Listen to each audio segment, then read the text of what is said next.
Di dalam Quran surat Yasin ayat ke-20 sampai 21, Allah Subhanahu wa taala berfirman, "Wa jaa'a min aqsal madinati rajulun yas'a. Qala ya qaumi ittabi'ul mursalin." Dan datanglah dari ujung kota itu seorang laki-laki yang bergegas. Kalimatnya rajulun yas'a, laki-laki yang bergegas, laki-laki yang penuh dengan semangat, laki-laki yang tidak ada kelalaian. Dia langsung menyambut seruan itu. Qala ya qaumi ittabi'ul mursalin. Wahai kaumku, ikutilah utusan-utusan itu. Ini ungkapan seorang laki-laki yang mengajak kaumnya untuk mengikuti utusan Allah. Seorang rasul-rasul yang diutus oleh Allah Subhanahu wa taala. Ittabi'u man la yas'alukum wa hum ajrun wa hum ajran wa hum muhtadun. Yas'alukum ajran wa hum muhtadun. Ikutilah orang-orang yang tiada meminta balasan atau tidak meminta imbalan kepadamu, dan mereka adalah orang-orang yang mendapat petunjuk Allah Subhanahu wa taala. Di ayat ke-25-nya kemudian laki-laki ini mengatakan, inni amantu bi rabbikum fasma'un. Sesungguhnya aku telah beriman kepada Rabbmu, maka dengarkanlah pengakuanku. Kalimatnya bi rabbikum fasma'un. Jadi keimanan itu memang harus diperdengarkan, harus disaksikan.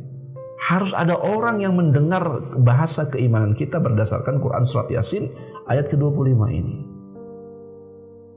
Al-Imam At-Tabari di dalam kitab tafsir beliau menjelaskan siapa laki-laki ini. Ternyata laki-laki ini bernama Habib An-Najjar.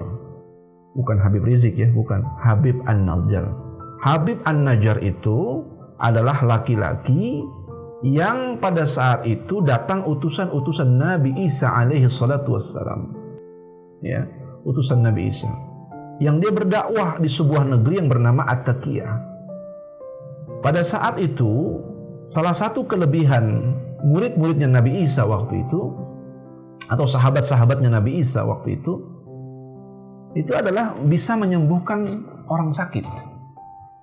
Nah, saat itu Habib An-Najjar juga termasuk orang yang disembuhkan oleh murid-muridnya Nabi Isa, sambil disembuhkan, sambil didakwahkan kepada jalan Allah Subhanahu wa taala. Maka Habib An-Najjar kemudian saat itu belum beriman, tapi begitu mendengar bahwa Raja At-Taqiyah ini tidak suka terhadap utusan-utusan Allah ini, ingin membunuh utusan-utusan Allah, maka berlarilah Habib An-Najjar memenuhi panggilan dari utusan-utusan ini. Kemudian Habib An-Najjar mengatakan, jangan kalian lukai, jangan kalian bunuh utusan-utusan, karena dia mengajak jalan yang benar.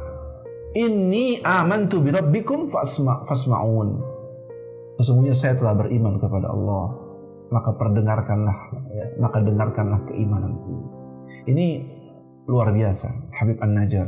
Sampai-sampai ada ungkapan dari Imam At-Tabari mengomentari perilaku Habib An-Najjar yang begitu cepat menyambut seruan Allah, begitu cepat dia beriman, begitu cepat dia berdakwah kepada jalan iman, padahal baru mengenal iman, bahkan belum beriman.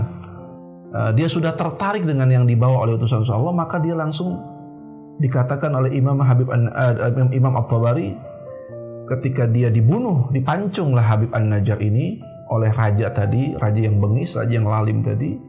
Maka saat itu didampingi utusan-utusan Allah ini, mereka sangat amat takjub kepada Habib An-Najjar, sampai mengatakan orang ini, maksudnya adalah Habib An-Najjar, betapa sebentar dia belajar, betapa cepat dia memahami, dan betapa cepat dia meyakininya. Masya Allah.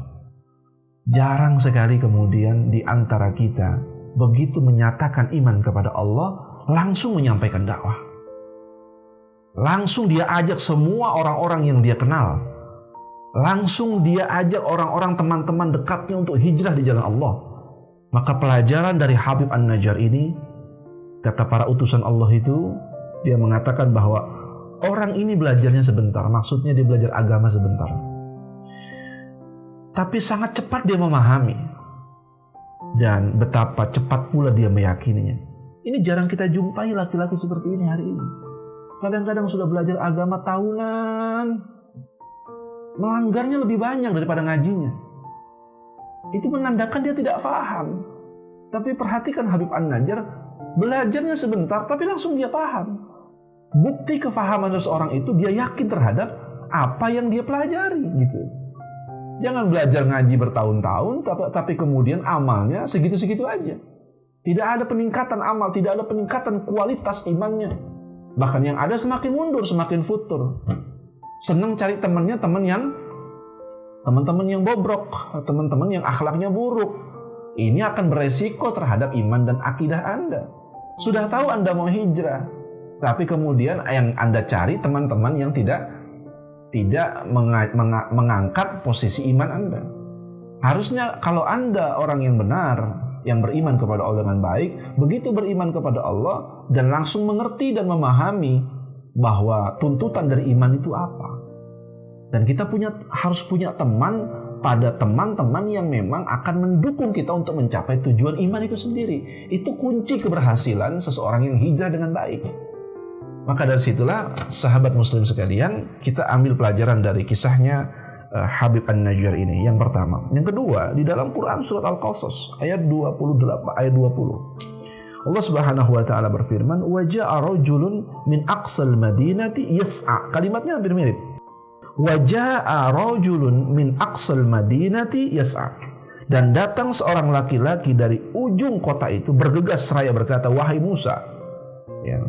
Qala ya Musa, innal mala'a ya'tamiruna bika litaqtaluka fakhruj inni laka minan nasihin. Wahai Musa, sesungguhnya pembesar-pembesar negeri ini, maksudnya adalah Fir'aun, sedang berunding tentang kamu dan ingin membunuhmu. Sebab itu keluarlah kamu dari kota ini, sesungguhnya aku termasuk orang-orang yang memberi nasihat kepadamu. Masya Allah, ini ungkapan yang begitu luar biasa dari orang yang dekat dengan Nabi Musa alaihissalam, beriman kepada Nabi Musa. Begitu mendengar bahwa seorang Nabi ini ingin dibunuh, maka kalimatnya menggunakan kalimat aqsal madinati yas'a. Dia cepat sekali. Kalimat yas'a itu adalah bergegas. Jadi tidak ragu untuk membela agama Allah, tidak ragu untuk membela para waliullah, tidak ragu untuk membela orang-orang soleh.